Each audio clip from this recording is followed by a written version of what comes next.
yang bersuara, yaitu Septia dan kawan-kawan. Seharusnya pemerintah memberikan ruang yang seluas-luasnya agar kondisi yang ada di perusahaan itu bisa menjadi tugas pemerintah untuk diawasi dan ditindak jika ada pelanggaran-pelanggaran.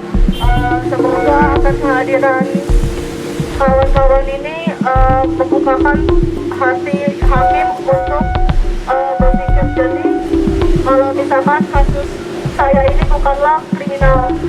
Semoga setelah ini tidak ada lagi buruh bersuara yang dikriminalisasi. Semoga setelah ini buruh perempuan berani untuk bangkit atas penindasan yang dialaminya. Terima kasih kawan-kawan semua sudah hadir. Terima kasih. Kita melihat hari ini gelombang dukungan untuk Septia terus ada. Kami akan tetap di sini berdiri hingga persidangan akan dimulai.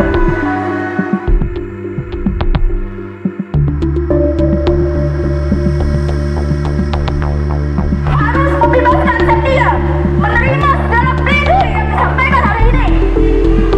JPU, jangan menuntut Septia.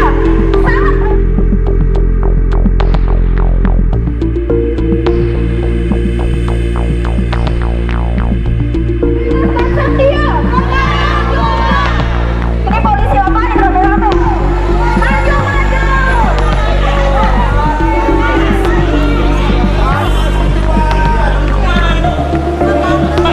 Maju. Kenapa kami dihalangi nggak boleh masuk ke sini? Hah? Kamu? Coba jawab. Apa?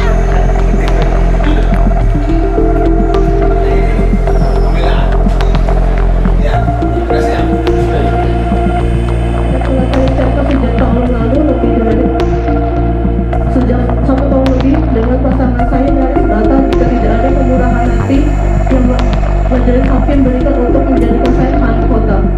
Saya yakin majelis hakim menjadi pembebas bukan untuk saya saja, namun pembebas bagi semua orang yang berani menghentikan praktek penindasan. Saya meyakini bahwa perkara ini bukanlah perkara tindak pidana. Untuk itu, majelis hakim yang mulia, saya memohon untuk dilepas dari dakwaan dan tuntutan terhadap saya dalam perkara ini. Terima kasih. Jakarta, 18 Desember 2024. Untuk hubungan publik itu aku ngerasa bersyukur banget atas adanya support dari seluruh masyarakat, kayak serikat buruh dan teman-teman online lainnya gitu. Aku sangat bersyukur sekali dengan adanya dukungan tersebut. Aku menjadi lebih yakin kalau misalkan apa yang aku lakukan tidak ada kesalahan, tidak ada kesalahan pidana yang aku lakukan gitu. Jadi atas dukungan mereka itu membuat aku semakin kuat untuk menjalani ini semua. Serta persidangan yang kami muliakan atas solidaritasnya hari ini telah membersamai Septia Putri. Bahwa berdasarkan bukti surat yang diajukan oleh penuntut umum, bukti surat yang diajukan oleh penasihat hukum terdakwa. Tentu kami berharap penyerahan dokumen baik amicus curiae maupun dan juga petisi daring yang mendukung Septia itu dipertimbangkan sebagai hakim terketuk nuraninya untuk mempertimbangkan berbagai nota pembelaan dan juga dukungan-dukungan publik untuk membebaskan Septia. Baik oleh para penegak hukum maupun pengadilan yang dapat menimbulkan kepentingan bersama dengan mempertimbangkan aspek keadilan sosial.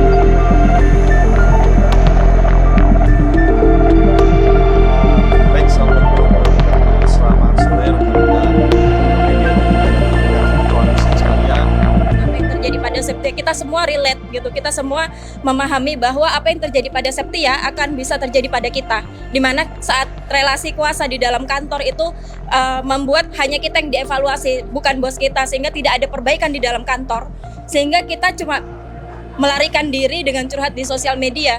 Jadi jika kasus Septia ini kita kalah, berarti akan ada Septia kedua, Septia ketiga, Septia selanjutnya, dan itu bisa jadi saya, Anda, maupun bahkan teman-teman media semua.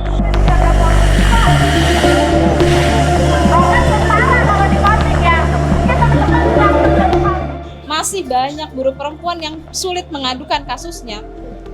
Lalu media sosial adalah jalan, karena no viral, no justice katanya. Itu yang harus bebenah bukan kami para buruh perempuan. Yang harus bebenah adalah perusahaan itu, pengusaha itu, dan pemerintah itu. Bukan kami yang ketika menceritakan apa yang terjadi di dalam kehidupan kerja kami, itu kami yang harus memikirkan resiko kami dikriminalisasi.